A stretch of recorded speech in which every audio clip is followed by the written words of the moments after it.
ಯಾಕ್ರು ಮಸ್ತ್ ಊಟ ಇತ್ತು ಅಂತ ಹೇಳಿ ಒಂದು ಜಂಪ್ ಹತ್ತಿದ್ದೇನೆ. ಹಿಂದಿನವ್ರ ಸೌಂಡ್ ಕ್ಲಿಯರ್ ಅದ, ಅಪ್ಪಿ ಕೇಳಿಸ್ತದ? ಓಕೆ, ಖರೆ ಹೇಳಿ, ಖರೆ ಹೇಳಿ, ಸುಳ್ಳು ಹೇಳಿ. ಹಂಗಾರೆ ಹೋಗ್ಬಿಡ್ತೇನೆ, ಯಾಕಂದ್ರೆ ಸುಳ್ಳು ಹೇಳಕ್ ನನಗೆ ಬರೋದಿಲ್ಲ. ಓಕೆ, ಅಪ್ಪಿ ನನಗೆ ಗೊತ್ತದ, ಊರು ದೂರ ಅದಾವ, ಗಾಡಿ ರೆಡಿ ಅದಾವ, ಆದ್ರೆ ನೆನಪಿಡ್ಲಿ, ಅವಿಸ್ಮರಣೀಯವಾದಂಥ ದಿನ ಡೆಫಿನೆಟ್ ಆಗಿ ನೀವೆಲ್ಲರೂ ಇವತ್ತು ಕಳೆದಿದ್ದೀರಾ ಅಂತ ಹೇಳಿ. ನಿಮ್ಮ ಜೀವನದ ಒಂದು ಅವಿಸ್ಮರಣೀಯ ದಿನ. ಯಾಕೆ ಹೇಳ್ರಿ? ಬೆಳಿಗ್ಗೆ ರಾಜಕಾರಣಿನ ನೋಡಿದ್ರಿ, ಕ್ಯಾವಿ ಹಾಕೊಂಡು ಸ್ವಾಮೀಜಿನ ನೋಡಿದ್ರಿ, ಬೆಸ್ಟ್ ಲೆಕ್ಚರ್ ನೋಡಿದ್ರಿ, ರಾಷ್ಟ್ರ ಪ್ರೇಮ ಉತ್ತಿ ಬಿತ್ತುವಂಥ ಒಬ್ಬ ರೆಸ್ಟ್ಲೆಸ್, ಬಹುಶಃ ನನಗೆ ಆ ಕೆಲಸ ಆಗುದಿಲ್ಲ. ಒಂದು ವಾಕ್ಯ ಚಾಲೂ ಮಾಡಿದ ಮೇಲೆ ಇನ್ನೊಂದು ವಾಕ್ಯಕ್ಕೆ ನಮ್ಮ ಕಡೆಯವರ ಉಸಿರು ತಗೊಂಡು ಹೇಳ್ತೀವಿ. ಅದು ವಾಕ್ಯ ಎಲ್ಲಿ ಚಾಲೂ ಆಯ್ತು, ಪುಣ್ಯಾತ್ಮ ಗೀತೆ ಎಲ್ಲಿ ಮುಗಿಸಿದೋ ನನಗಂತೂ ಅರ್ಥ ಆಗಲಿಲ್ಲ. ಭಗವಂತ ಅವರಿಗೆ ಅದ ಸ್ಟೆಮಿನಾ ಕೊಡಲಿ ಅಂತ ಹೇಳಿ ನಾನು ಅವರಿಗೆ ವಿಶ್ವ ಹೇಳೇ, ಭಗವಂತನ ಪ್ರಾರ್ಥನೆ ಮಾಡೇ. ಭಾಳ ಜನರಿಗೆ SLC ಎಕ್ಸಾಮ್ ಹೋಗ್ತಿರಲ್ಲ, ಅತ್ಯಂತ ಕಠಿಣ ವಿಷಯ ಯಾವುದು? ವಿಜ್ಞಾನ ಅಲ್ಲ. ಯಾಕೆ ಯಾಕೆ ವಿಜ್ಞಾನ ಕಠಿಣ? ನೆನಪಿಟ್ಕೊಳ್ರಿ, ಎಲ್ಲ ವಿಷಯ ಕಲಿಬೇಕಾದ್ರೆ ಪುಸ್ತಕ ಬೇಕ. ವಿಜ್ಞಾನ ಕಲಿಬೇಕಾದ್ರೆ ಪುಸ್ತಕದ ಅವಶ್ಯಕತೆನೇ ಇಲ್ಲ. ಯಾಕಂತಂದ್ರೆ ವಿಜ್ಞಾನ ಹೆಂಗದ ಅಂದ್ರೆ ನಮ್ಮ ಒಳಗದ, ನಮ್ಮ ಹೊರಗದ, ಮಣಿ ಒಳಗದ, ಶಾಲೆ ಒಳಗದ.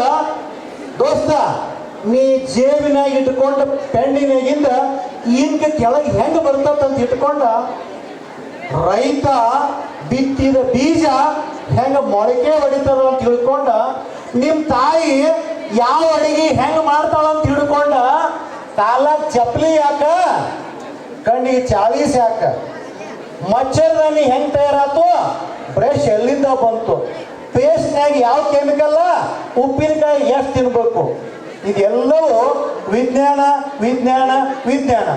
ಭಾಳ ಜನ ಅಂದ್ಕೊಂಡಿದ್ದೀರಿ 8ನೇ ಕ್ಲಾಸ್ನಿಂದ ನೀವೆಲ್ಲರೂ ಕಲಿತೀರಿ, 10ನೇ ಕ್ಲಾಸ್ನಾಗೂ ಅದ್ರ ಬಗ್ಗೆ ಪ್ರಶ್ನೆಗಳು ಬರ್ತಾವ.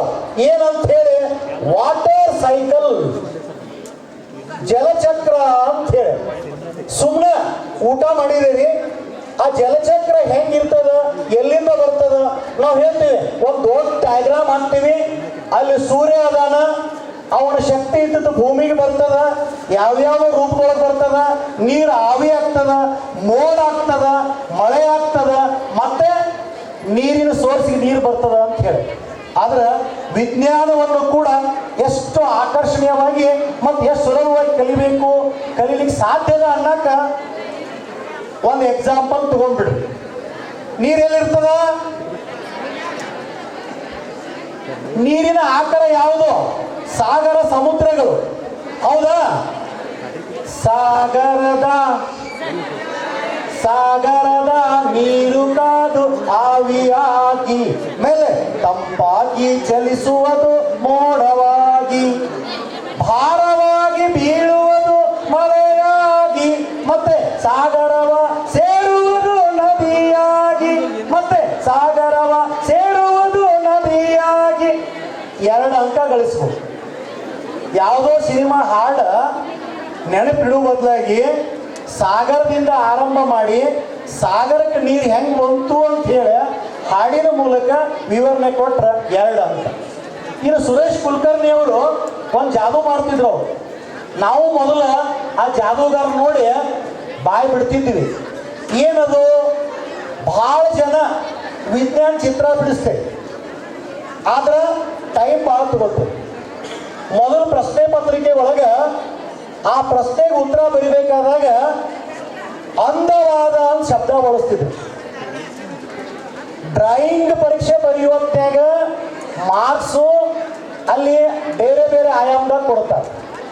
ವಿಜ್ಞಾನ ಚಿತ್ರ ಬರಿಬೇಕಾದಾಗ ನಿಮ್ಮ ನಿಮ್ಮ ಅಂದಕ್ಕೆ, ಚಿತ್ರದ ಅಂದಕ್ಕೆ ಯಾವುದೇ ಅಂಕಗಳು ಇಲ್ಲ ಹಂಗಂತ ತಿಳ್ಕೊಂಡ ಬ್ರೇನ್ ತೆಗೆಯುವಾಗ ಹಾರ್ಟ್ ತೆಗೆದ್ರೆ ಮಾರ್ಕ್ಸ್ ಕೊಡಂಗಿಲ್ಲ. ಕಿಡ್ನಿ ನ್ಯೂರಾನ್ಸ್ ಕೇಳಿದಾಗ ನೀವು ಯಾವುದೋ ಒಂದು ಫ್ಲವರ್ ಚಿತ್ರ ತೆಗೆದ್ರೆ ಮಾರ್ಕ್ಸ್ ಸಿಗಂಗಿಲ್ಲ. ಏನಿರಬೇಕು?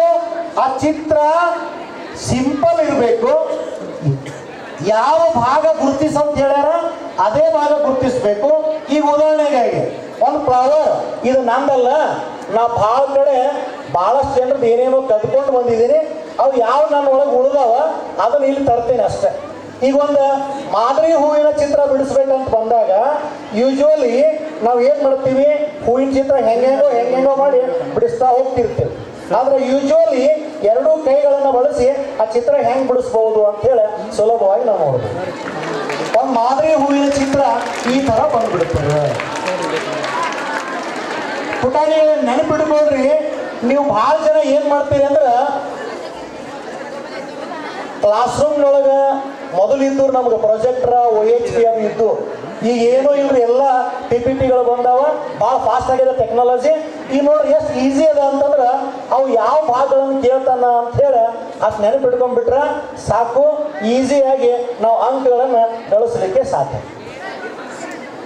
ಮಾದರಿ ಹೂ ಎರಡು ಬರ್ತಾವ. ನೀವು ಭಾಳ ಜನ ನೋಡಿರಿ, ಬಹುಶಃ ಶಿವರಾತ್ರಿ ದಿವಸ ಶಿವನ ಮಂದಿರಕ್ಕೆ ಹೋದ್ರಿ ಅಂದ್ರೆ ನೀವು ಏನೆಲ್ಲ ಶಿವನಿಗೆ ಅರ್ಪಣೆ ಮಾಡಿದ್ರು ಸಹಿತ ಶಿವ ಸಂತೃಪ್ತ ಆಗಂಗಿಲ್ಲ. ಒಂದು ಹೂ ಅವಾಗ ಬೇಕಂತ. ಆ ಹೂ ಯಾವ್ದು ಗೊತ್ತೈತಿ? ಭಾಳ ಹೊಲಸ ಜಾಗದಾಗ ನಾವು ಭಾಳ ಕೇರ್ಲೆಸ್ ಮಾಡಿದ ಜಾಗದೊಳಗೆ ಬೆಳೆಯುವಂಥ ಹೂವು ದತ್ತೂರ ಇನಾಕ್ಸಿಯಾ ಅಂತ ಕರಿತೀವಿ ನಾವು. ದತ್ತೂರಿ ಹೂ ಅಂತ ಕರಿತೀವಿ. ಅದು ತುತ್ತೂರಿ ನೋಡಿದಂಗೆ ಇರ್ತದೆ. ಆ ಹೂವಿನ ರಚನೆಯನ್ನು ನೋಡಿ. ಆಮೇಲೆ ಜಾಸ್ತಿ ನಾವು ಬಳಕೆ ಮಾಡುವಂಥದ್ದು ದಾಸವಾಳ ಹೂ. ನೀವು ನೋಡಿರ್ತೀವಿ. ಒಂದ್ಸಲ ಮರಿ ಏನ್ ಕೆಲಸ ಮಾಡ್ರಿ ಅಂತಂದ್ರೆ ಬರೀ ಬುಕ್ದಾಗ ನೋಡಿ ಆ ಚಿತ್ರ ಬಿಡಿಸುವಂತ ಕೆಲಸ ಮಾಡಬೇಡ್ರಿ. ಮಣಿ ಮುಂದ ಹಿತ್ತಲ್ದಾಗ ಶಾಲೆ ಒಳಗ ಒಂದ್ ದಾಸವಾಳ ಹೂ ಇತ್ತು ಅಂದ್ರ ಅದನ್ನ ಡಿಸೆಕ್ಷನ್ ಮಾಡ್ರಿ. 10ನೇ ಕ್ಲಾಸ್ನಾಗ ಒಂದು ದಾಸವಾಳ ಡಿಸೆಕ್ಷನ್ ಮಾಡ್ರಿ ಅಂದ್ರ ಮುಂದೊಂದಿನ ಒಂದು ಹ್ಯೂಮನ್ ಬಾಡಿ ಡಿಸೆಕ್ಷನ್ ಮಾಡುವಂತ ಕಲೆ ನಿಮಗೆ ಬರ್ತದೆ. ಅದ್ರೊಳಗೆ ಏನಿರ್ತಾವ ಎಲ್ಲ ಭಾಗಗಳು ಗೊತ್ತಾಗ್ತಾವ. ಇದನ್ನೇನು ವಿವರಣೆ ಕೊಡುವಂತ ಅವಶ್ಯಕತೆ ನಿಮಗನ್ನ ಇಲ್ಲ, ಬೇಕಾಗಿಲ್ಲಲ್ಲ. ಇನ್ನು ಭಾಳ ಜನ ಬಹುಶಃ ನಮ್ಮ ಸೈನ್ಸ್ ಟೀಚರ್ಸ್ ಎಲ್ಲ ಈಗ ಕುಂತಾರ. ಬಹುಶಃ ಒಂದು 25-30 ವರ್ಷ ನಾನು ಇದೇ ಕೆಲಸ ಮಾಡೇನಿ. ನಮ್ಮ ಹಿಂದಿನ ಸಾಹೇಬರು ಒಂದು ಸೂಟ್ ಕೇಸ ರೆಡಿ ಮಾಡಿಸಿದ್ರು ನಮಗೆ. ಬೇರೆ ಬೇರೆ ರಾಜ್ಯಕ್ಕೆ how to improve SLC result, ಮುಡುಲಿಗೆ ಅವ್ರು ನೀವು ಏನು ಜಾದು ಮಾಡ್ತೀರಿ, ಚಿಕ್ಕೋಡಿ ಅವ್ರು ಏನು ಜಾದು ಮಾಡ್ತೀರಿ, ಮತ್ತು ಹೆಂಗೆ ರಿಸಲ್ಟ್ ಚೆನ್ನಾಗಿ ಮಾಡ್ತೀರಿ ಅಂತ ಹೇಳಿ ಭಾಳ ಜನ ತಿಳ್ಕೊಂಡಿದ್ರು. ನಾವು ಭಾಳ ಜನ ನೋಡಿ ಬರೋದ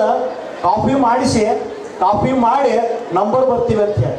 ಆದ್ರೆ ಸತ್ಯ ಹೇಳ್ತೀನಿ, ನಮ್ಮ ವಲಯದಾಗ ಆಗುವಷ್ಟು ಕೆಲಸ ಟೀಚರ್ಸ್ ಡೆಡಿಕೇಶನ್ ಎದೆ ತಟ್ಟಿ ಹೇಳ್ತೀನಿ.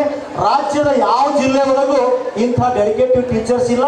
ಇಂಥವ್ರು ಪಡೆದಂಥ ನೀವೇ ಧನ್ಯರು ಅನ್ನುವಂಥ ಒಂದು ಸತ್ಯವನ್ನು ಒಪ್ಕೋಬೇಕು.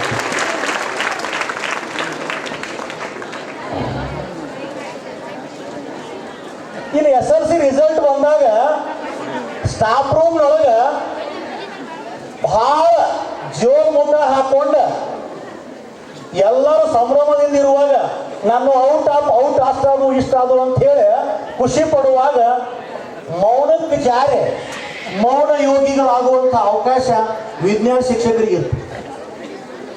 ಯಾಕಂತಂದ್ರೆ ಹೆಂಗ್ ತಿನಿಕಾಡಿ ಕಲಿಸಿದ್ರು, ಎಂಥ ಸರ್ಕಸ್ ಮಾಡಿದ್ರು ನಮ್ಮ ಮಕ್ಕಳು ಔಟ್ ಸೈನ್ಸ್ದಾಗ ಮಾಡಂಗಿಲ್ಲ. ಯಾಕೆ ಮಾಡಂಗಿಲ್ಲ? ಬಹುಶಃ ನಿಮ್ಗೆ ಗೊತ್ತಿರ್ಬೇಕ, ಉಳಿದ ಎಲ್ಲ ಪ್ರಶ್ನೆಗಳಿಗೆ ನೀಲನಕ್ಷೆ ಬ್ಲೂ ಪ್ರಿಂಟ್ ಇರ್ತದ್ರಿ. ನಮಗಿಲ್ಲ ಅಂತಲ್ಲ, ನಮಗೂ ಬ್ಲೂ ಪ್ರಿಂಟ್ ಇರ್ತದ. ಆದ್ರೆ ವಿಜ್ಞಾನದಾಗಿನ ಬಹಳಷ್ಟು ಪ್ರಶ್ನೆಗಳಿಗೆ ಹೆಂಗೆ ನೋಡ್ರಿ, ಈಗ ಮೊನ್ನೆ ಒಂದು ಮಗು ನನ್ನ ಪ್ರಶ್ನೆ ಕೇಳಿತ್ತ. ನಾ ಮುಂದೆ ಕುಂತಂತ ನಮ್ಮ ಗುರು ಬಳಗದಲ್ಲಿ ಮತ್ತು ಗುರುಮಾತ್ರೆಯಲ್ಲಿ ಒಂದು ವಿನಂತಿ ಮಾಡ್ಕೊತೇನೆ. ಸೈನ್ಸ್ ಯಾರು ಟೀಚ್ ಮಾಡ್ತೀರಿ ದಯವಿಟ್ಟು ಖಾಲಿ ಕೈಯಲ್ಲಿ ಎಂದೂ ಕ್ಲಾಸ್ ರೂಮ್ ಎಂಟ್ರಿ ಆಗ್ಬೇಡಿ. ನೀವು ದೊಡ್ಡ ಜಾದೂಗಾರ, ಆ ರಘುವೀರ್ ಜಾದೂಗಾರ ಅಂತಿದ್ದು ಮೊದಲು, ಅವನಿಗಿಂತ ದೊಡ್ಡ ಜಾದೂಗಾರ ಯಾರಂದ್ರೆ ಸೈನ್ಸ್ ಟೀಚರ್. ನನಗೆ ಇನ್ನೂ ನೆನಪದ, ನಾನು ಎಷ್ಟು ವರ್ಷ ಸೈನ್ಸ್ ಬೋಧನೆ ಮಾಡಿದ್ನೋ ಒಂದಿನಾನು ವಿದೌಟ್ ಟೀಚಿಂಗ್ ಏಡ್ಸ್ ನಾ ಕ್ಲಾಸಿಗೆ ಎಂಟ್ರಿನೇ ಆಗಿಲ್ಲ. ನೆನಪು ಮಾಡ್ಕೊಂಡ್ರೆ ಒಂದ್ಸಲ ಹೋಗಿದ್ನಿ ಏನೋ ಅನಿಸ್ತದೆ. ಹೋದಾಗ ಹೆಂಗೆ ಹೋಗಿದ್ನಿ ಅಂದ್ರೆ ಕೈ ಹಿಂಗೆ ಮುಷ್ಟಿ ಮಾಡ್ಕೊಂಡು ಹೋಗಿದ್ನ. ಹುಡುಗರು ಭಾಳ ಕ್ಯೂರಿಯಾಸಿಟಿಲೇ ನೋಡಿದ್ರೆ ಅಳಗುಂಡಿ ಸರ್ ಬರ್ತಾರಂದ್ರ ಏನೋ ಒಂದು ತರ್ತಾರ ಅಂತ ಅವ್ರ ಲೆಕ್ಕಾಚಾರ ಇತ್ತು. ನಿಜವಾಗ್ಲೂ ನೋಡಿದ್ನಿ ಇವತ್ತು ಸರ್ ನಕ್ಕಿ ಏನೋ ತಂದಾರ, ಅದು ತಂದದ್ದು ಭಾಳ ಸಾಣದ ಇರ್ಬೇಕು, ಅದಕ್ಕೆ ಕೈಯಾಗಿ ಹಿಡ್ಕೊಂಡು ಬಂದಾರ ಅಂತ ತಿಳ್ಕೊಂಡಿದ್ರು. ಸೊ ನಾ ಕೈ ಹಿಂಗೆ ಓಪನ್ ಮಾಡಿ ಭಾಳ ಕ್ಯೂರಿಯಾಸಿಟಿ ಇರ್ತದೆ ಮಕ್ಕಳಿಗೆ. ನೋಡ್ಬೇಕಾದ್ರೆ ನೀವು ಕ್ಲಾಸ್ ರೂಮ್ನಾಗ ಹೋಗೋದ್ನಾಗ ಸುಮ್ಮನೆ ಹೋಗೋದಕ್ಕೂ ಕೈ ಮುಷ್ಟಿ ಮಾಡ್ಕೊಂಡು ಹೋಗೋದಕ್ಕೂ ಭಾಳ ಕಾತರ ಇರ್ತದ. ಆ ಕೈ ಹಿಂಗೇನು ನಾ ಮುಷ್ಟಿ ಮಾಡ್ಕೊಂಡು ಹೋಗಿದ್ನಿ, ಎಲ್ಲರ ಲಕ್ಷ್ಯ ನನ್ನ ಕೈ ಕಡೆನೇ ಇತ್ತು. ಕೈ ಹಿಂಗೆ ಓಪನ್ ಮಾಡಿದ್ನಿ, ಅಯ್ಯೋ ಅಂದ್ರವ್ರ ಸರ್ ಏನೂ ತಂದಿಲ್ಲ ಅಂದ್ರ. ನಾ ಹೇಳಿದ್ನಿ ಸರ್ ಯಾಕೆ ಹಂಗೆ ಬಂದ್ರಿ? ಹಂಗೆ ಬಂದಿಲ್ಲ, ಒಂದು ವಿಶೇಷ ಮೆಸೇಜ್ ತಂದನೇನೆ, ಏನು ಕಾಣವತ್ತಲ್ಲ ಅಂದ್ರವ್ರು. ಮತ್ತು ಕೈ ಎಲ್ಲರದು ನೀವು ಎತ್ತರಿ ಅಂತ ಹೇಳಿದೆ. ಅವ್ರು ಅಷ್ಟ ಅಲ್ಲ, ಜಗತ್ತಿನಾಗಿನ ಯಾವುದೇ ಎರಡು ವ್ಯಕ್ತಿಗಳ ಹಸ್ತ ರೇಖೆಗಳು ಒಂದೇ ಥರ ಇರ್ಲಿಕ್ಕೆ ಸಾಧ್ಯ ಇಲ್ಲ. ಯಾಕಂದ್ರೆ ಇವು ಪ್ರಿಂಟ್ ಆದದ್ದು ಇಲ್ಲಲ್ಲ, ಬೇರೆ ಎಲ್ಲೋ ಪ್ರಿಂಟ್ ಆಗಿ ಬಂದ. ನೆನ್ಪಿಟ್ಕೊಳ್ರಿ, ನೋ ಮ್ಯಾಚ್. ಅದಕ್ಕೆ ಇವತ್ತು ನಾವು 3-4 ಡಿಗ್ರಿ ಮಾಡಿದ್ರು ಸಹಿತ ಕೊನೆಗೆ ನಾವ ಅಂತ ಹೇಳ್ಬೇಕಾದ್ರೆ ನಮ್ದ ಒತ್ಬೇಕಾಗತ್ತೆ. ಅವಾಗ ನೀನ ಅಂತ ಹೇಳ್ತಾರೆ, ಬಟ್ ಕುಡ್ದಂತ ಹೇಳ್ತಾರೆ. ಅದಕ್ಕೆ ಅವತ್ತ ಬಟ್ ಏಕಲವ್ಯ ಬಟ್ ಗುರುದಕ್ಷಿಣೆ. ಇವತ್ತ ನಾವು ನಮಗೆ ದಕ್ಷಿಣೆ ತಗೋ ಸಲುವಾಗಿ ಬಟ್ ಕೊಡುವಂಥ ಸಂದರ್ಭ ಬಂದೈತಿ. ಯಾಕಂದ್ರೆ ಇವೆಲ್ಲ ಯುನಿಕ್ ಇರ್ತವೆ.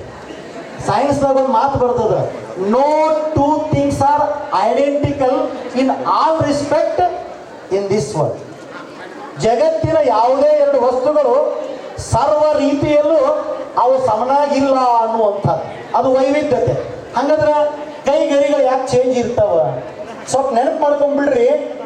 ಗರ್ಭಾವಸ್ಥೆ ಒಳಗೆ ನಾವೆಲ್ಲರೂ ಭ್ರೂಣದ ಹಂತದೊಳಗೆ ಇದ್ದಾಗ ಆ ತಾಯಿ ಗರ್ಭದೊಳಗೆ ಅತ್ಯಂತ ಕನಿಷ್ಠ ಜಾಗದೊಳಗೆ ನಾವು ಬೆಳಿಬೇಕಾಗ್ತದ, ನಾವು ಇರಬೇಕಾಗ್ತದೆ. ಆ ಟೈಮ್ದೊಳಗೆ ನಾವೆಲ್ಲರೂ ಬೇಕಿದ್ರೆ ನೋಡ್ಬೋದು, ಒಂದು ನವಜಾತ ಶಿಶು ಅದೇ ತಾನೇ ಹುಟ್ಟಿದಂಥ ಒಂದು ಮಗುವಿನ ನೀವು ನೋಡಿದ್ರಿ ಅಂದ್ರೆ ಅದು ಹಿಂಗೆ ಮುಷ್ಟಿ ಮಾಡ್ಕೊಂಡೆ ಹುಟ್ಟಿರ್ತದೆ. ಅದು ಕೆಲವು ತಿಂಗಳು ಆಗೋ ತನಕ ಹಿಂಗೆ ಬಿಡ್ತಿರಂಗಿಲ್ಲ, ಅದು ಹಿಂಗೆ ಬಟ್ ಇದು ಮಾಡ್ತಿರ್ತಾರೆ ಆದರು. ಸೊ ಗೊತ್ತಿಲ್ಲ ಅದು ಯಾವಾಗ ಮಣ್ಣು ತಿಂದಿರ್ತದೋ ಅದಕ್ಕೆ ಕೈಯಾಗ ಒಂದು ಸ್ವಲ್ಪ ಮಣ್ಣು ಇರ್ತದೆ. ಸೊ ಇವೆಲ್ಲ ಅದ್ಭುತಗಳು ನಿಸರ್ಗ ನಮಗೆ ಕೊಟ್ಟಂಥ ವಿಶೇಷತೆಗಳು. ಆ ಮಗು ತನ್ನ ತಾಯಿ ಗರ್ಭದೊಳಗಿದ್ದಾಗ, ಆ ಭ್ರೂಣ ಬೆಳವಣಿಗೆ ಹಂತದೊಳಗಿದ್ದಾಗ ತನ್ನ ಕೈಗಳನ್ನು ಎಲ್ಲೆಲ್ಲಿ ಮುಚ್ಚೈತ್ಲ, ಹೆಂಗೆ ಅದು ಮುಷ್ಟಿ ಮಾಡೈತ್ಲ, ಆ ಥರ ಈ ಗೆರೆಗಳಾಗ್ಯಾವ ಹೊರತಾಗಿ ಈ ಯಾವ ಗೆರೆಗಳು ನಮ್ಮ ಭವಿಷ್ಯ ನಿರ್ಧಾರ ಮಾಡ್ತಕ್ಕಂಥ ಗೆರೆಗಳ ಅಲ್ಲ. ಈ ಕೈಗೆರೆಗಳಲ್ಲ, ಹಣೆಯ ಗೆರೆಗಳಲ್ಲ, ಬೆವರ ಹಣಿಗಳಲ್ಲಿ ನಮ್ಮ ಭವಿಷ್ಯ ನಿರ್ಧಾರ ಆಗ್ತತಿ. ಆ ನಿಟ್ಟಿನೊಳಗೆ ಸೈನ್ಸ್ನವ್ರಿಗೆ ಸಮಸ್ಯೆ ಏನು ಅಂತಂದ್ರೆ ಅಪ್ಲೈಡ್ ಕ್ವಶನ್ಸ್ ಬರ್ತಾವ ಅಂತ ಹೇಳಿ. ಬಹುಶಃ ಡಿಟೇಲ್ ಹೇಳುವಷ್ಟು ಟೈಮ್ ಇಲ್ಲ, ಯಾಕಂದ್ರೆ ಪಾಣಿ ಬಹುತ್ ಹೈ ಲೇಕಿನ್ ಲೋಟ ಛೋಟಾ ಹೈ. ಸೊ ಈಸಲಿಗೆ ಆ ಕಾರಣಕ್ಕಾಗಿ ಇಲ್ಲಿ ನೋಡ್ರಿ ನಿಮಗೆ ಹೇಳ್ಬಿಡ್ತದೆ, ನಿಮ್ಗೆ ಎಲ್ಲರಿಗೂ ಗೊತ್ತಿರ್ತದೆ. ಕಾಮನ್ ಪ್ರಶ್ನೆ ಪತ್ರಿಕೆ ಸ್ವರೂಪ ಹೆಂಗಿರ್ತದೆ ಅಂದ್ರೆ ನಾಲೆಜ್, ಜ್ಞಾನಕ್ಕೆ ಆಧರಿಸಿದಂಥ ಪ್ರಶ್ನೆಗಳಿರ್ತಾವ. ಅದ್ರ ನಂತರ ಅಂಡರ್ಸ್ಟ್ಯಾಂಡಿಂಗ್, ತಿಳುವಳಿಕೆಗೆ ಆಧರಿಸಿದಂಥ ಪ್ರಶ್ನೆಗಳಿರ್ತಾವ. ಅದಾದ್ಮೇಲೆ ಸ್ಕಿಲ್, ನೀವು ಚಿತ್ರ ಬಿಡಿಸುವಂಥವು ಬರ್ತಾವ. ಲಾಸ್ಟ್ ಏನಾಗ್ತದೆ ಅಂದ್ರೆ ಅಪ್ಲೈಡ್ ಕ್ವಶನ್ಸ್ ಅಂತ ಬರ್ತದೆ. ಸೊ ಭಾಳ ಜನ ವಿಜ್ಞಾನದೊಳಗೆ ಔಟ್ ಆಫ್ ಮಾರ್ಕ್ಸ್ ಯಾಕೆ ತಗೊಳಂಗಿಲ್ಲ ಅಂದ್ರೆ ಭಾಳ ಜನ ನೀವು ಥಿಂಕ್ ಬಿಫೋರ್ ಇಂಕ್ ಮಾಡಂಗಿಲ್ಲ. ಯಾವಾಗಲೂ ಪ್ರಶ್ನೆಗೆ ಉತ್ತರ ಬರೆಯೋಕೆ ಮುಂಚೆ ಪ್ರಶ್ನೆಯನ್ನ ಸಮರ್ಪಕವಾಗಿ ಮತ್ತು ಸಮರ್ಥವಾಗಿ ಅದನ್ನು ಅರ್ಥ ಮಾಡ್ಕೋಬೇಕು. ಯಾರು ಪ್ರಶ್ನೆಗಳನ್ನು ಚೆನ್ನಾಗಿ ಅರ್ಥ ಮಾಡ್ಕೋತಾರೋ ಅವ್ರು ಈಸಿಯಾಗಿ ಮಾರ್ಕ್ಸ್ ಕೊಡ್ತಾರೆ.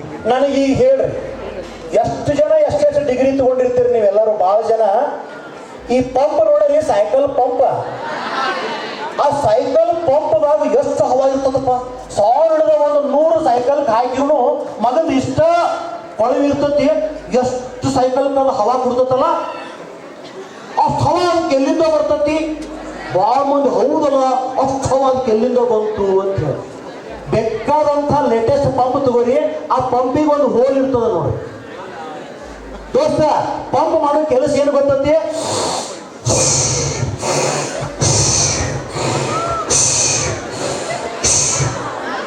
ಇಲ್ಲಿಂದ ತಗೋತತಿ, ಅದು ಎಲ್ಲೋ ಕಳಿಸ್ತತಿ. ಈ ಸಾಮಾನ್ಯ ಜ್ಞಾನ ಇರುವುದಿಲ್ಲ.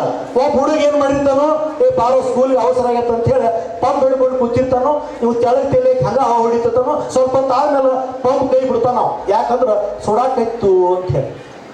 ನನಗೆ ಹೇಳ್ರಿ, ಅಲ್ಲಿ ಏನು ಬೆಂಕಿ ಹಚ್ಚಾರು, ಪಂಪಿನಾಗ ಪೆಟ್ರೋಲ್ ಐತಿ, ಏನು ಲೈಟರ್ ಐತಿ, ಪಂಪ್ ಯಾಕೆ ಬಿಸಿ ಆಯಿತು?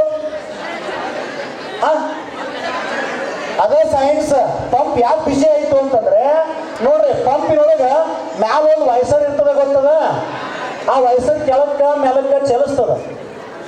ಆ ಪಂಪಿನೊಳಗೆ ಆಲ್ರೆಡಿ ಗಾಳಿ ಇರ್ತದ.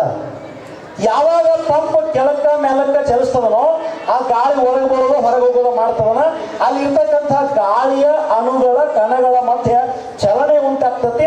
ಅಣುಗಳು ಪರಸ್ಪರ ಘರ್ಷಣೆಗೊಳಗಾಗ್ತವ. ಆವಾಗ ಚಲನ ಶಕ್ತಿ ಉಷ್ಣ ಶಕ್ತಿಯಾಗಿ ಪರಿವರ್ತನೆ ಆಗ್ತದ. ಆ ಲೋಹದ ಕವಚ ಇರೋದ್ರಿಂದ ಪಂಪ್ ಬಿಸಿ ಆಗ್ತದ. ಇದ್ರೊಳಗೆ ಸೈನ್ಸ್. ನಾವಿಲ್ಲೇನು ಹೇಳಿದೀವಿ? ಚಲನ ಶಕ್ತಿ ಏನಾಯ್ತು? ಉಷ್ಣ ಶಕ್ತಿಯಾಗಿ ಪರಿವರ್ತನೆ ಆಯಿತು.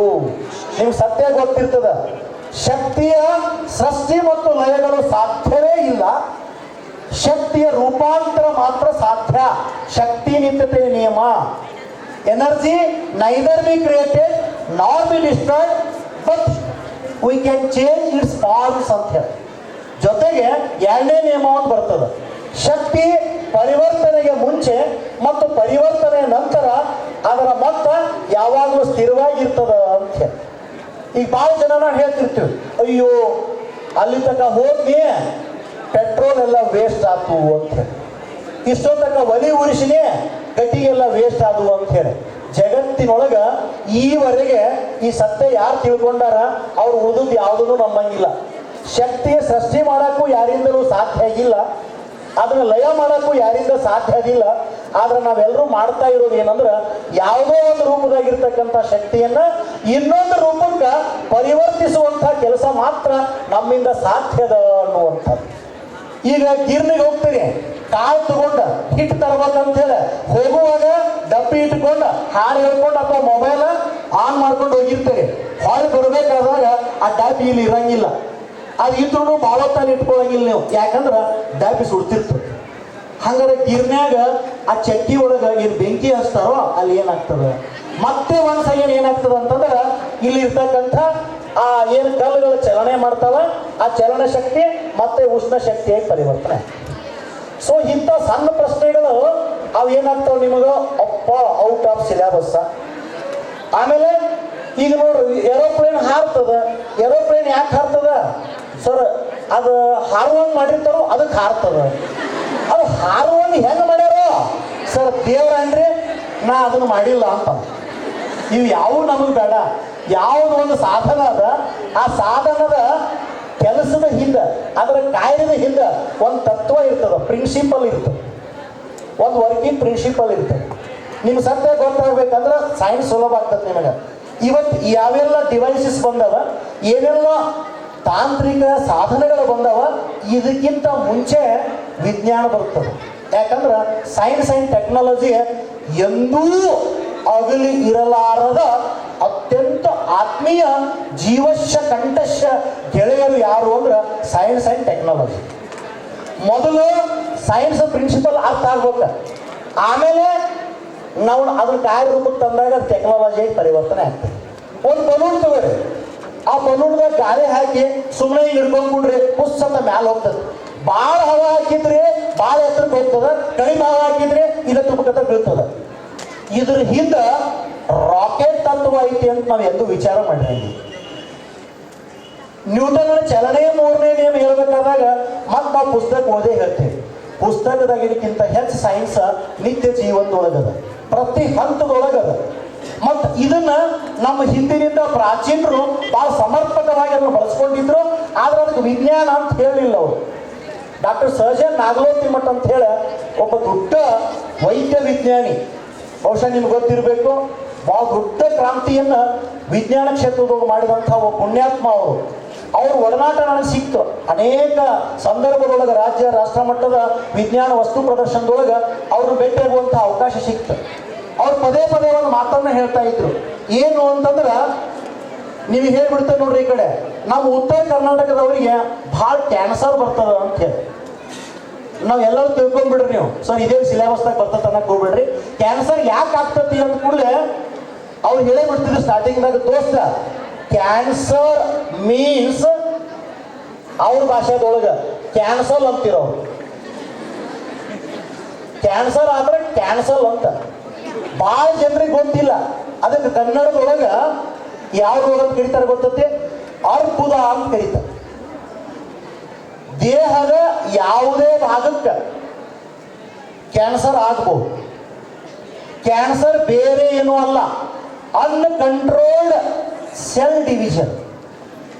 ಯಾವುದೋ ಒಂದು ಭಾಗದೊಳಗೆ, ಉದಾಹರಣೆಗಾಗಿ ನಮ್ಮೊಬ್ಬ ಹೀರೋ ಅನ್ಪವ, ಅವಾಗ ಈಗಿಂದ ಸಣ್ಣಾಗಿ ಚಾಲು ಆಗೈತಿ ಯಾವುದು ಗುಟ್ಕಾನೋ ಸ್ಟಾರೋ ಎಂಜಾಯ್ ಮಾಡುವಂತ. ನೆನಪು ಮಾಡ್ರಿ ಪುಟಾಣಿಗಾದ್ರೆ, ಈ ಗುಟ್ಕ ಅಂತ ಶಬ್ದ ಬರದ ಇದ್ರ ನಡುಕಿನ ತೆಗೆದ ಯಾರ ಮರಾಠಿ ಹಿಂದಿ ಬರೋರು ಓದಿದ್ರ ಗೂಖ ಅಂತ ಆಕತಿ. ಗೂಖ ಅಂದ್ರ ಸಗಣಿ ತಿನ್ನುವಂತ ಅರ್ಥ. ಗೂಖ ಅಂದ್ರ ಗೊತ್ತಿಲ್ಲ ನಂಗೆ, ಪಕ್ಕ ಮರಾಠಿ ಬರಂಗಿಲ್ಲ. ಸಗಣಿ ತಿನ್ನುವಂತ ಅರ್ಥ. ಈ ಗುಟ್ಕ ಹೀರೋ ಏನಾಗತ್ತಪ್ಪ ಅಂದ್ರೆ ಬಾಯಿ ಒಳಗ ಗಂಟಲಿನೊಳಗೆ ಇರ್ತಕ್ಕಂಥ ಜೀವಕೋಶಗಳು ನಿಮ್ಗೆ ಗೊತ್ತೈತೆ, ಮೈಟೋಸಿಸ್ ಮತ್ತು ಮಿಯೋಸಿಸ್ ಅಂತ ಹೇಳಿ. ಹೌದಲ್ಲ ದೋಸ್ತ? ಹಾ, ಆ ಮೈಟೋಸಿಸ್ ಮಿಯೋಸಿಸ್ ಆಗೋದ್ನಾಗ ನಿಮ್ಗೆಲ್ಲ ಗೊತ್ತು ಸೆಲ್ ಡಿವಿಷನ್ ಹೆಂಗಾಗ್ತದಂತ. ಯಾವುದೋ ಒಂದು ಜಾಗದೊಳಗ ಮಿತಿ ಮೀರಿ ಜೀವಕೋಶಗಳು ಉತ್ಪತ್ತಿ ಆಗ್ತಾವು. ಆ ಉತ್ಪತ್ತಿ ಆಗಿ ಆಗಿ ಆಗಿ ಮೊದಲು ಒಂದು ಸಣ್ಣ ಗಂಟು ತಯಾರಾಗ್ತೈತಿ. ಆ ಗಂಟ ಮುಟ್ಟಿದ್ರೆ ನೋವು ಇರಂಗಿಲ್ಲ, ಚುಚ್ಚಿದ್ರೆ ಸ್ಪರ್ಶ ಜ್ಞಾನ ಇರಂಗಿಲ್ಲ. ಅದ ಲಾಸ್ಟ್ ಹಂತ ಹೋದ್ರೆ ಅದು ಆದ ಉಳಿಯಂಗಿಲ್ಲ. ಅದ ಯಾವುದಪ್ಪ ಅಂದ್ರೆ ಕ್ಯಾನ್ಸರ್. ಅದು ಕ್ಯಾನ್ಸರ್ ಯಾಕೆ ಬರ್ತದೆ ಅಂತ ಹೇಳಿ ಇದುವರೆಗೆ ಬಹುಶಃ ಮೂಡಲಗಿ ಒಳಗೆ ಸಾಹಿತ್ಯ ಸಮ್ಮೇಳನ ನಡೆದಾಗ ಒಂದು ವೈದ್ಯಗೋಷ್ಠಿ ಅಂತ ಇತ್ತು. ಅದ್ರಾಗ ನಾನು ಎನ್ನುವಂಥ ಎಲ್ಲ ವೈದ್ಯರು ಬಂದಿದ್ರು. ಸೊ ಅವ್ರಿಗೊಂದು ವಿನಂತಿ ಮಾಡಿದ್ನ, ಇದುವರೆಗೆ ಕ್ಯಾನ್ಸರ್ ನಿಜವಾದ ಕಾರಣ ಏನು, ಕ್ಯಾನ್ಸರ್ ಹೆಂಗಾಗ್ತದ ಅಂದ್ರೆ ಏನು ಅಪ್ಡೇಟ್ಸ್ ಅದಾವಂತಂದ್ರೆ ಹೇಳ್ತಾ ಇಲ್ಲ. ಸ್ವತಃ ನನ್ನ ಜೊತೆ ಓದಿದಂಥ ನನ್ನ ಕ್ಲಾಸ್ಮೇಟ್ ಒಬ್ಬವ ಅಮೇರಿಕಕ್ಕೆ ಅದಾನ, ಇದೋ ವಿಂಗ್ದಾಗ ಕೆಲಸ ಮಾಡಕತ್ತಾನ. ಇದು ತನ ನೈಜ ಕಾರಣ ಗೊತ್ತಾಗಿಲ್ಲ. ನನ್ನ ಪ್ರಶ್ನೆ ಏನಿತ್ತು ಅಂದ್ರೆ, ಯಾವುದೇ ಚಟ ಮಾಡಲಾರ್ದಂಥ ಸಿದ್ದೇಶ್ವರ ಪೂಜ್ಯರು ಕೊನೆಗೆ ಅದರೊಂದಿಗೆನೇ ಅವ್ರು ಏನಾದ್ರಪ್ಪ ಅಂದ್ರೆ ಪ್ರಕೃತಿ ಒಳಗೆ ಒಂದಾದ್ರು. ಯಾಕಂತ ಕೇಳಿದಾಗ ಚಟಗಳಿಗೂ ಅದಕ್ಕೂ ಸಂಬಂಧ ಇಲ್ಲ ಅಂತ ಹೇಳಿದ್ರು. ಸೊ ಪುಟಾಣಿಗಳೇ, ನಾಗಲೋತಿ ಮಠರು ಹೇಳಿದ ಪ್ರಕಾರ ನೆನಪಿಟ್ಕೋರಿ, ಏ ಅಮ್ಮ ಈ ಶೇಂಗಾ ತಿಂತಿರ್ತಿರಲ್ಲ ಪುಟ, ಆ ಶೇಂಗಾ ತಿನ್ನುವಾಗ ನನಗೆ ನೀವು ಹೇಳಿ ಒಂದು ಮುಟ್ಟಿಗೆ ಶೇಂಗಾ ಬಾಯಾಗ ಹಾಕ್ಕೊತೀರಿ, ಅದ್ರಾಗ ಒಂದು ಕಹಿ ಕಾಳು ಬರ್ತದ. ಎಷ್ಟು ಜನ ಒಂದು ಕಹಿ ಕಾಳು ಬಂದದ ಅಂತ ಹೇಳಿ ಬಾಯಾಗಿನ ಶೇಂಗಾ ಎಲ್ಲ ಹೊರಗೆ ಹೋಗಲೇರಿ ಹೇಳ್ರಿ? ಸಾಧ್ಯನೇ ಇಲ್ಲ ದೋಸ್ತ. ಚಾಲೆಂಜ್ ಮಾಡ್ತಾನ. ಇಷ್ಟೆಲ್ಲ ಕಾಳಿನಾಗ ಅದೊಂದು ಕಾಳು ಏನ್ ಮಾಡ್ತೈತಿ, ಯಾಕೆ ಕಾಳು ಹೋಗೋದು ಅಂತ ಹೇಳಿ ನಾವು ಹಂಗ ತಿಂದು ಬಿಡ್ತೀವಿ. ನಾವು ಉತ್ತರ ಕರ್ನಾಟಕದಾಗ ಮಸ್ತ್ ಎಂಜಾಯ್ ಮಾಡೋದು ಏನಂದ್ರೆ ಕಟ್ಟಿ ರೊಟ್ಟಿ, ಅವು ಸಜ್ಜಿ ರೊಟ್ಟು, ಗೊಂಜಾಳ ರೊಟ್ಟು, ಕಿಚ್ಚಕ್ಕೆ ಹಚ್ಚಿದ ರೊಟ್ಟಿ, ಶೇಂಗಾ ಚಟ್ನಿ, ಅದ್ರಾಗ ಒಂದಿಷ್ಟು ಎಣ್ಣೆ ಅಥವಾ ತುಪ್ಪ ಬಳಸ್ತೀವಿ. ನಿಜವಾಗ್ಲೂ ನಾಗಲೋತಿ ಮಠರು ಹೇಳಿದ್ದೇನು ಗೊತ್ತೈತಿ, ಅದೇನು ಸಜ್ಜಿ ರೊಟ್ಟಿ ತಿನ್ನಾಕತ್ತೀರಿ, ಅದನ್ನೇನು ಕಿಚ್ಚಕ್ಕೆ ಹಚ್ಚೇರಿ ಅಥವಾ ಅದನ್ನ ಇನ್ನಷ್ಟು ಕಟಿ ಮಾಡ್ಬೇಕಂತ ಹೇಳಿ ಒಲಿಗೆ ಹಚ್ಚೇರಿ, ಅವಾಗ ಇಲ್ಲನ ಅಂತ ಯಾರ ಹೇಳ್ಬೋದು ನಂಗೆ? ಯಾರ ಇಲ್ಲನ ಅಂದ್ರೆ ಏನಂತ ಹೇಳ್ಬೋದು? ಕಾರ್ಬನ್ ಪಾರ್ಟಿಕಲ್ಗೆ ಕನ್ನಡದೊಳಗೆ ಇಲ್ಲನ ಅಂತ ಕರೀತಾರೆ. ನೀವೇನಾದ ಸಣ್ಣ ಸಣ್ಣ ಇಂಗಾಲದ ಕಣಗಳಂತ ಹೇಳ್ತಿರಲ್ಲ, ಇಲ್ಲನ ಅಂತ ಕರೀತಾರ. ಅವು ಪಾರ್ಟಿಕಲ್ಸ್ ಅದ್ರಾಗೆಲ್ಲ ಕೂತಿರ್ತಾವ. ಸಜ್ಜಿ ರೊಟ್ಟಿ ಏನು ತಿಂತೀರಿ, ಒಳಗೆ ನೀವು US ವೈರಸ್ ಹಿಡ್ಕೊಂಡು, ಇಲ್ಲಿ ಅನ್ನನಾಳ ಹಿಡ್ಕೊಂಡು ಎಲ್ಲ ಏನು ಜೀರ್ಣಾಂಗ ವ್ಯವಸ್ಥೆ ಒಳಗದ ಎಪಿಥೇಲಿಯಲ್ ಟಿಶ್ಯೂ ಅಂತ ಬರ್ತದೆ, ಅನುಲೇಪಕ ಅಂಗಾಂಶ ಅಂತ ಬರ್ತದೆ. ಅದು ಏನು ಮಾಡ್ತದ, ಸಜ್ಜಿ ರೊಟ್ಟಿ ಸಣ್ಣ ಗಾಯ ಮಾಡಿ ಬಿಡ್ತದೆ. ಅದ್ರೊಳಗೆ ಇದು ಏನು ನೀವು ಐತಲ್ಲ ಶೇಂಗಾ ಚಟ್ನಿ ಕೊಟ್ಟಿರ್ತಿರಲ್ಲ, ಅದ್ರಾಗ ಪ್ರತಿಯೊಂದು ಕಾಳು ಯಾರೂ ಟೆಸ್ಟ್ ಮಾಡಿರಂಗಿಲ್ಲ, ನೀವು ಹಂಗೆ ಚಟ್ನಿ ಮಾಡಿರ್ತೀರಿ. ಅದ್ರಾಗ ಫಂಗಸ್ ಅಟ್ಯಾಕ್ ಆದಂಥ ಶೇಂಗಾ ಇರ್ತದೆ. ಅವು ಎರಡೂ ಅಲ್ಲಿ ಏನಾಗ್ತದ ರಿಯಾಕ್ಷನ್ ಆಗಿ ಆ ಪಾರ್ಟ್ನೊಳಗೆ ಅನ್ನನಾಳದ ಕ್ಯಾನ್ಸರ್, ಗಂಟಲದ ಕ್ಯಾನ್ಸರ್, ಕರುವಿನ ಕ್ಯಾನ್ಸರ್ ಆಗ್ತದೆ. ಅದಕ್ಕೆ ಶೇಂಗಾ ತಿನ್ನಾಕತ್ತೀರಂದ್ರೆ ಇನ್ನು ಮುಂದೆ ಸೊ ಹಂಗಾರೆ ಇಲ್ಲಿ ಎಲ್ಲೆಲ್ಲ ಸಮಸ್ಯೆ ಮಾಡಕತ್ತೀವಿ ಅಂದ್ರೆ ಇವೆಲ್ಲ ಈಸಿ ಬರಿತೀವಿ ನಾವು. ಒಂದು ವಾಕ್ಯದಲ್ಲಿ ಉತ್ತರಿಸಿ, ಅಂದರೇನು, ಹೇಗೆ, ಏನು, ಏಕೆ ಎಲ್ಲ ಓಕೆ. ಇಲ್ಲಿ ಅಂಡರ್ಸ್ಟ್ಯಾಂಡಿಂಗ್ ಬಂದಾಗ 2 ಅಂಕದ್ದು ಬರ್ತಾವ. ಸ್ವಲ್ಪ ವಿಚಾರ ಮಾಡಿ ವ್ಯಾಖ್ಯಾನ ಬರಿತೀವಿ, ವಿವರಣೆನೂ ಕೊಡ್ತೀವಿ. ನಮಗೆ ಬರೋದು ಎಲ್ಲಿ ಅಂದ್ರೆ ಸೈನ್ಸ್ನವರಿಗೆ ಈ 2 ಪಾಠದೊಳಗೆ ಭಾಳ ಕಷ್ಟ ನಮ್ಮ ಹುಡುಗರು ಎದುರಿಸ್ತಾರೆ. ಚಿತ್ರ ಬಿಡಿಸ್ತಾರ, ಟೈಮ್ ಭಾಳ ತಗೋತಾರೆ. ಚಿತ್ರ ಬಿಡಿಸ್ತಾರ, ಭಾಗ ಗುರುತಿಸೋದಿಲ್ಲ. ಚಿತ್ರ ಬಿಡಿಸ್ತಾರ, ಯಾವುದೋ ಭಾಗ ಗುರುತಿಸ್ತಾರ, ಅವ್ರಿಗೆ ಕೇಳಿದ ಭಾಗ ಗುರುತಿಸೋದಿಲ್ಲ. ಆಮೇಲೆ ನೆಕ್ಸ್ಟ್ ಬರೋದು ಎಲ್ಲಿ ಅಂದ್ರೆ ಇಲ್ಲಿ ಅಪ್ಲೈಡ್ ಕ್ವಶನ್ ಒಳಗೆ ಏನು ವರ್ಗ ಕೋಣೆ ಒಳಗೆ ಸಿಲೆಬಸ್ ಒಳಗೆ ಯಾವ್ಯಾವ ಪಾಠದೊಳಗೆ ಯಾವೆಲ್ಲ ಅಂಶಗಳನ್ನು ಕಲ್ತಿರ್ತಾರ ಅದನ್ನು ನಿತ್ಯ ಜೀವನದೊಳಗೆ ಅನ್ವಯ ಮಾಡ್ಕೋಬೇಕಾಗಿರ್ತದೆ. ಅಲ್ಲಿ ನಾವು ಸೋತ್ ಹೋಗ್ತೀವಿ, ಅಲ್ಲಿ ನಮ್ಗೆ ಸಾಧ್ಯ ಆಗಂಗಿಲ್ಲ. ಹೀಗಾಗಿ ಇಲ್ಲಿ ನಾವು ಏನು ಮಾಡ್ತೀವಿ ಅಂದ್ರೆ ಅಂಕಗಳನ್ನು ಕಳ್ಕೊಂತೀವಿ. ಈಗ ಉದಾಹರಣೆಗಾಗಿ ಎ ಮತ್ತು ಬಿ ಅಂತಕ್ಕಂಥ ಇಬ್ಬರು ವಿದ್ಯಾರ್ಥಿಗಳದಾರ. ಆ ಎ ವಿದ್ಯಾರ್ಥಿ ಮನೆಯಿಂದ ಆಚೆ ಬರ್ತಾನ, ತನ್ನ ಗದ್ದೆಗೆ ಹೋಗ್ತಾನ. ಒಬ್ಬ ರೈತ ಏನ್ ಮಾಡ್ಯಾನ ಅಂತಂದ್ರ ಜೋಳ ಬೆಳೆದಾನ, ಇನ್ನೊಬ್ಬ ರೈತ ಸೋಯಾಬೀನ್ ಬೆಳೆದಾನ. ರಾತ್ರಿ ಇಡೀ ಮಳೆ ಆಗ್ಯದ.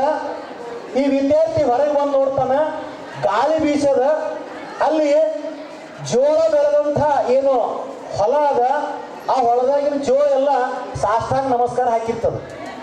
ಬಟ್ ಇಲ್ಲಿ ಶಣಮೋ ಅಥವಾ ಹುರುಳು ಹೆಂಗದ ಹಂಗೆ ಇರ್ತದ. ಯಾಕೆ ಈ ಗದ್ದೆಯಲ್ಲಿನ ಜೋಳ ಅದು ಬಿದ್ದು ಹೋಯಿತು, ಸೋಯಾಬೀನ್ ಯಾಕೆ ಬೀಳಲಿಲ್ಲ, ಸೆಣಬು ಯಾಕೆ ಬೀಳಲಿಲ್ಲ ಅಂದ್ರೆ ಉತ್ತರ ಭಾಳ ಈಸಿ ಅದ, ನೀವು ವಿಚಾರ ಮಾಡಿರಂಗಿಲ್ಲ ಅಷ್ಟೆ. ಇಲ್ಲಿ ಏನಿರ್ತದ ಅಂದ್ರೆ ಅಡ್ವಾಂಟೇಜಿಯಸ್ ರೂಟ್ ಮತ್ತು ಟ್ಯಾಪ್ ರೂಟ್ ಅಂತ ಹೇಳ್ತಿರ್ತೇನೆ. ಅಂದ್ರೆ ತಾಯಿ ಬೇರು ಮತ್ತು ತಂತು ಬೇರುಗಳ ವ್ಯವಸ್ಥೆಯನ್ನು ನೀವು ಹೇಳ್ತಿರ್ತೀರಿ. ಜೋಳ ತಂತು ಬೇರಿನ ವ್ಯವಸ್ಥೆಯನ್ನು ಹೊಂದ್ಯದ, ಆಳಕ್ಕೆ ಅದು ಇಳಿದಿರೋದಿಲ್ಲ. ಆ ಬೆಳೆ ಆ ಸಸ್ಯ ಅಷ್ಟೊಂದು ಭದ್ರವಾಗಿ ಭೂಮಿಗೆ ನೆಲೆ ಉರಿಯಂಗಿಲ್ಲ. ಮಳೆ ಆಗ್ತದ, ಗಾಳಿ ಬೀಸ್ತದ, ಅದೆಲ್ಲ ಬಿದ್ದು ಹೋಗ್ತದೆ.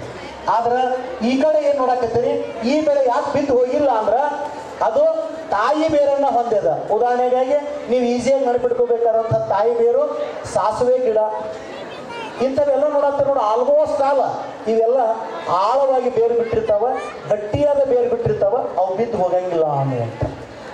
ಇದು ಒಂದೇ ಅಲ್ಲ, ಹೀಗೆ ಕಂಪೇರಿಟಿವ್ ಬಹಳಷ್ಟು ಪ್ರಶ್ನೆಗಳನ್ನು ಕೊಡ್ತಾನ. ಅದ್ರ ಹಿಂದೆ ಒಂದು ತತ್ವ ಇರ್ತದೆ. ಅದನ್ನು ಅರ್ಥ ಮಾಡ್ಕೊಂಡ್ರಿ ಅಂತಂದ್ರೆ ಉತ್ತರ ಈಸಿ ಇರ್ತದೆ. ಇಲ್ಲಿ ನಾವು ಸೋಲಾಕತ್ತೀವಿ. ಅದಕ್ಕೆ ನಮ್ಮ ಎಲ್ಲ ವಿಜ್ಞಾನ ಗುರುಗಳಲ್ಲಿ ಗುರುಮಾತೆಯಲ್ಲಿ ಏನು ವಿನಂತಿ ಮಾಡ್ತೀನಿ ಅಂದ್ರೆ, ಮಕ್ಕಳಿಗೆ ಏನೊಂದು 4-5 ಕ್ವಶನ್ ಪೇಪರ್ ಕೊಟ್ಟಾರ, ಅಷ್ಟಕ್ಕನ ಅಪ್ಲೈಡ್ ಕ್ವಶನ್ ರೂಢಿ ಮಾಡಿಸ್ಬೇಡ್ರಿ. ಅವ್ರಿಗೆ ಏನು ಮಾಡಿಸ್ರಿ ಅಂತಂದ್ರೆ ನಿಮ್ಮದೇ ಹಂತದೊಳಗೆ ಇನ್ನಷ್ಟು. ಫಾರ್ ಎಕ್ಸಾಂಪಲ್, ಈಗ ಹೂವು ಬಣ್ಣಮಯವಾಗಿರುತ್ತದೆ. ಇಲ್ಲಿ ನೆನಪಿಟ್ಕೊಂಡ್ಬಿಡ್ರಿ ನೀವು, ಹೂವಿನೊಳಗೆ 2 ಥರ ಅದಾವ. ಬಣ್ಣದ ಹೂಗಳಂತ ಒಂದು ಥರ ಅದಾವ, ಒಂದಿಷ್ಟು ಹೂಗಳು ಬಿಳಿ ಅಥವಾ ಕಲರ್ಲೆಸ್ ಅಂತ ಅದಾವ. ಉದ್ದೇಶ ಏನದ? ದುಂಬಿಯನ್ನ ಆಕರ್ಷಣೆ ಮಾಡಬೇಕಾಗ್ಯದ. ಒಂದು ಹೂವಿಗೆ ಬಣ್ಣ ಅದು ಅಂದ್ರೆ ನೀವೇನು ಕೊರೋಲ್ಲ ಅಂತ ಹೇಳಕತ್ತೀರಿ, ಪುಷ್ಪ ದಳ ಅಂತ ಹೇಳಕತ್ತೀರಿ. ಆ ದಳ ಯಾಕೆ ಬಣ್ಣಮಯವಾಗಿರ್ತದಂದ್ರೆ ದುಂಬಿಯನ್ನ ಆಕರ್ಷಿಸಿ ಪರಾಗಸ್ಪರ್ಶ ಮಾಡಬೇಕಾಗ್ಯದ. ಉದ್ದೇಶ ಒಂದದ. ಇನ್ನು ಕೆಲವೊಂದು ಹೂಗಳು ದೊಡ್ಡನು ಇರ್ತಾವ, ವಿನ್ಯಾಸವನ್ನು ಹೊಂದಿರ್ತಾವ, ಜೊತೆಗೆ ಬಣ್ಣನೂ ಇರ್ತದೆ. ಕೆಲವು ಹೂಗಳಿಗೆ ಬಣ್ಣ ಇರೋದಿಲ್ಲ, ಅವು ಕಲರ್ಲೆಸ್ ಇರ್ತಾವ, ಬಿಳಿ ಇರ್ತಾವ. ಉದಾಹರಣೆಗೆ ಮಲ್ಲಿಗೆ ಹೂ ತಗೊಳ್ಳಿ, ಮತ್ತು ಅದ್ರ ಪರಾಸ್ಪರ್ಶ ಕ್ರಿಯೆ ನಡೆಯೋದು ಹೆಂಗ? ಸೊ ಅದ್ರ ಬದಲಾಗಿ ಅದು ಫ್ರಾಗ್ರೆನ್ಸ್, ಅಲ್ಲಿ ಸುಗಂಧ ಅಥವಾ ಪರಿಮಳವನ್ನ ಆ ಹೂ ಹೊರಸೂಸ್ತಿರ್ತದೆ. ಸೊ ಹಂಗಾರೆ ಮಗು ಇಲ್ಲಿ ಏನ್ ಬೇಕು ಅಂತಂದ್ರೆ, ಬಣ್ಣ ಇರ್ಲಾರ್ದಂಥ ಹೂ ಪರಾಗಸ್ಪರ್ಶ ಕ್ರಿಯೆಗಾಗಿ ಯಾವ ವಸ್ತುವನ್ನು ಸ್ರವಿಕೆ ಮಾಡ್ತದ ಅಂತ ಕೇಳಿದಾಗ ಮಗು ಉತ್ತರ ಇರೋದಿಲ್ಲ. ಸೊ ಅವಾಗ ನೀವು ಹೇಳ್ಬೇಕು ಅದು ಸುಗಂಧ ಅಥವಾ ಪರಿಮಳವನ್ನ ಸ್ರವಿಸ್ತದ, ತನ್ನ ಮೂಲಕ ಪರಾಗಸ್ಪರ್ಶ ಮಾಡ್ತದ ಅಂತ ಹೇಳ್ತಿರ್ತೀವಿ. ಸೊ ಯಾವುದೇ ಒಂದು ವಿಷಯ ತಗೊಂಡ್ರು ಮಗು ಏನು ಮಾಡಬೇಕು ಅಂದ್ರೆ ಅದರ ಮೂಲ ತತ್ವವನ್ನು ಕಲಿಬೇಕಾದ್ರೆ, ಫಿಸಿಕ್ಸ್, ಕೆಮಿಸ್ಟ್ರಿ, ಬಯಾಲಜಿ ಯಾವುದೇ ಇರಲಿ, ತತ್ವವನ್ನು ಮಕ್ಕಳಿಗೆ ಕ್ಲಿಯರ್ ಮಾಡಿರಿ ಅಂತಂದ್ರೆ ಮಗು ಅದು ಅನ್ವಯಿಕ ಪ್ರಶ್ನೆಗಳಿಗೆ ಉತ್ತರಿಸ್ತದೆ.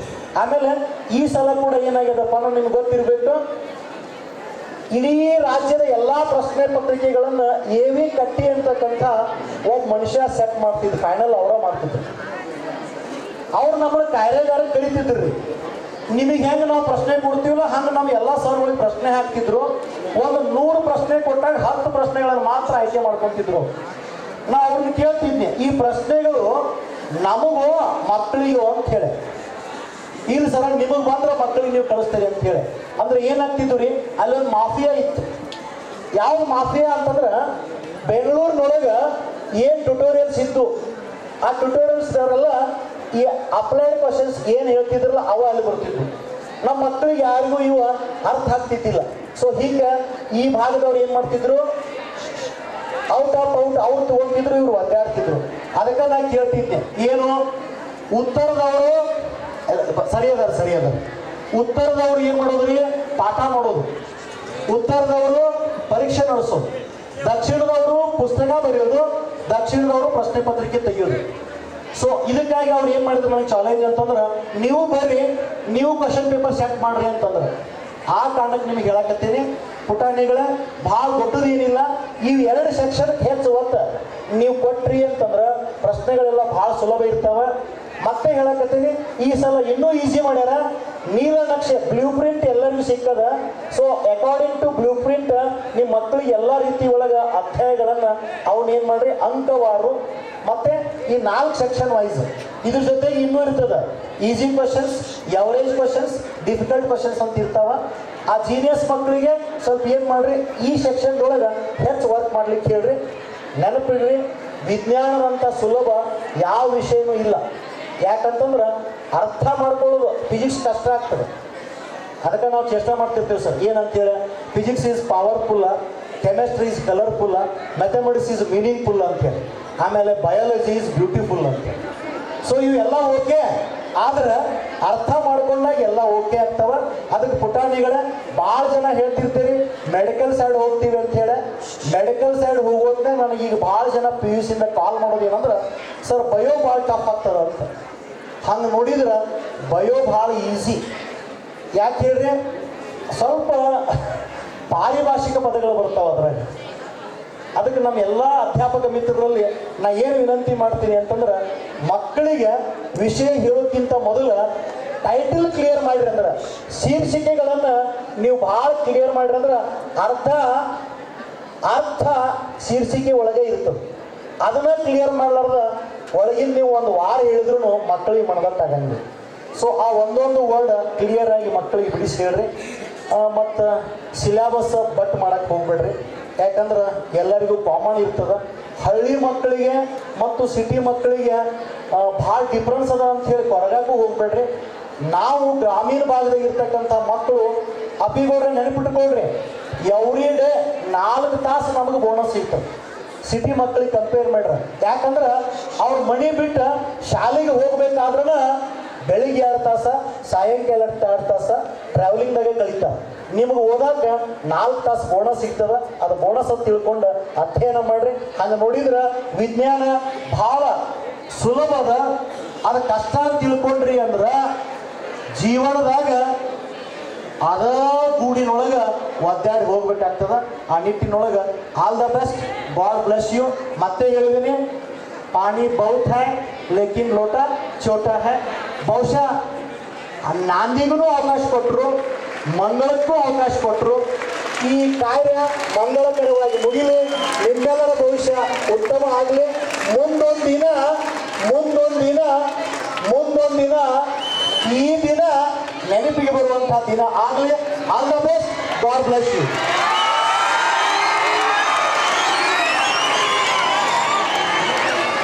ಹೃದಯದ ಅಭಿನಂದನೆಗಳು ಸರ್ ತಮಗೆ.